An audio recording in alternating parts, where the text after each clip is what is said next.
இது லாஸ்ட் அக்டோபரில் என்னோடய அக்கா பையனோட பர்த்டேக்காக நான் செஞ்ச ப்ரௌனி கேக் தான். இது 2 டயரில் பண்ணியிருந்தேன் 1 kgக்கு. இந்த கேக் நான் மோட்டு பட்லு தீமில் தான் செஞ்சுருந்தேன். அவனுக்கு மோட்டு பட்லுனா ரொம்ப பிடிக்கும். Yes, here is our birthday boy. இந்த கேக் நான் ஃபுல்லாக கம்ப்ளீட் பண்ணுற வரைக்குமே என் கிட்டேயே உட்காந்து நான் என்ன பண்ணுறேன்னு பார்த்துட்டே இருந்தான். இதுக்காக நான் ஸ்டிக்கர்ஸ் எல்லாம் ரெடி பண்ணி இந்த மாதிரி கட் பண்ணி எடுத்துக்கிட்டேன். இதுக்கப்புறம் இதை நான் டூத் பிக்கில் பேஸ்ட் பண்ண போகிறேன்.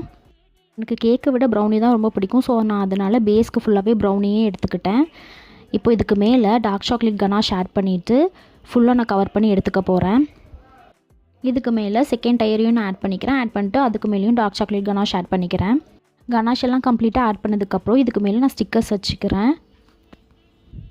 அவ்வளோதான், நம்மளோட கேக் கம்ப்ளீட் ஆகிட்டு எங்கெல்லாம் ஸ்டிக்கர்ஸ் ஆட் பண்ணணுமோ நான் அங்கெல்லாம் ஆட் பண்ணிக்கிட்டேன். இதுக்கு மேலே நான் ஒரு ஹாப்பி பர்த்டே டாப்பர் அவனோட நேமோடு ஆட் பண்ணியிருந்தேன். அது கூடவே கொஞ்சம் ஸ்ப்ரிங்கிள்ஸும் நான் ஆட் பண்ணி இந்த கேக்கை ஃபினிஷ் பண்ணிக்கிட்டேன். உங்களுக்கு இந்த கேக் பிடிச்சிருக்கா அப்படின்னு கமெண்ட்டில் ஷேர் பண்ணுங்கள். உங்களுக்கு இந்த மாதிரி கேக்ஸ் வேணும் அப்படின்னா மேலே தெரியிற வாட்ஸ்அப் நம்பருக்கு மெசேஜ் பண்ணி உங்களோட ஆர்டர்ஸை ப்ளேஸ் பண்ணிக்கோங்க.